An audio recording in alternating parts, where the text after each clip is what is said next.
I'm Teresa Dufour with your CT Style Express report. As we are in an election year, today we dive into the drinking habits of past presidents. And for that, we call in the expert, the wine guy, Gary Grunner. He's back via Zoom. Nice to chat with you, Gary. Teresa, how are you? This is actually an interesting time for all of us, but it's kind of a cool topic. It's something that I really love. I mean, I'm a history buff, and one of my favorite places, still to this day, I think it's the best family vacation at all, is going to D.C. and checking out all the museums and learning about the history. But the cool thing is, it's funny, when you go into the White House and you take a tour, I guess depends upon what you do for a living. If you manufacture furniture, you're looking at all the furniture. If you're, somebody who's into lighting, you're looking around the White House, or you're saying, gee, I could probably do a better job. But if you're in the wine business, you're curious and saying, hey, what's the history with presidents, with wine and drinking and spirits, and how does it connect to history? So I thought it'd be kind of a cool thing. I mean, unfortunately, me and you can sit here for the next 4 hours and talk about this. So I just wanted to break down some really cool tips. One of my favorite things to do, believe it or not, is to read all the presidential speeches. And then after I read the presidential speeches, when they're being sworn in, I kind of write down over the years exactly what their drinking habits are, how the state dinners worked, what was surprises, what most people don't realize.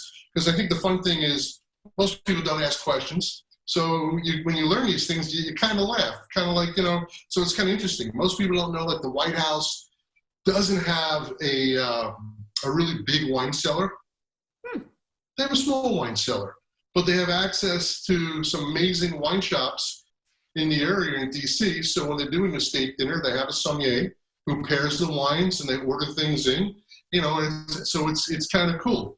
But for today, what I love to talk about is a little bit about history. So this way we get into this real spirit of what's going on. Sure. So tell us, what'd you find out? Give us some interesting facts. Well, the first one, the fall of our country, General Washington. Most people, if you go visit, his home, and you'll see that up the, not far, he has a distillery. I mean, General Washington was a distiller. He made whiskey. And, and after he left the presidency, he made actually a very, very good income selling whiskey. And it's kind of ironic because if you look at our history, and if you look at, the Tea Party and the Stamp Act, and you look at all these things that happened, the first tax that King George gave us was on molasses. That kind of started everything because people would use molasses to produce Madeira, and that got people upset. So we can always blame the revolution on the fact that it had something to do with the wine and spirit business. So that's kind of funny. And Washington was very, very cool. I mean, most people don't realize that during, not Valley Forge, because that was brutal, but during some of his other outings, him and his generals would sit and have nice meals, and a nice table set with china and dishes from his home, and they would have top French wines, or they would enjoy themselves, and they would have champagne. He also loved champagne too. So that was something quite interesting, and I think a lot of people in our history, if you look back, we had a couple of teetotalers, as presidents, because they probably drank a little too much as they were kids. But one of the most important persons in our presidential lineup, who's done a lot for the wine business or done a lot for the wine culture in the United States, is Thomas Jefferson. So we can call Thomas Jefferson the father of wine. I mean, he spent some time in Paris, and he traveled through the vineyards in Burgundy and Bordeaux. He went into Italy. He probably had one of the most intense wine collections, to a point that was probably one of his problems why he went bankrupt. If you go into New York Library, they have some of the his old documents of his wine list, and it's kind of funny because he really spent a lot of money. He spent too much money on wine and spirits and champagne, to a point where he just loved having parties and enjoying with friends and family. And that was the coolest thing. If you look back at a lot of historians, it's all about entertainment, it's all about food, and it's all about enjoyment. And then the other unique thing, if you look at, not James Madison, but if we go to James Monroe, when James Monroe became president, here Jefferson wrote him a letter, a 4-page letter, one paragraph was congratulating him on becoming president, and the rest of it was a wine list. Wow. These are the wines that you should have. These are the wines that you should serve. These are the prestigious Bordeaux's, of the time, and something, you should enjoy. And that's kind of cool. And then through the history, if you go to the Kennedys, some of them were into scotches and they were also into champagne. But it gives you a whole broad spectrum. The fact that, wine is part of our culture, and so is the spirits. And it's kind of fun. It really is fun.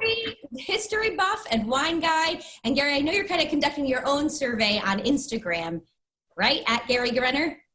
At Gary Grunner. So this is what we're going to do. We're going to have a little fun. So first of all, just want to wish everybody the best of the best in Connecticut and everywhere.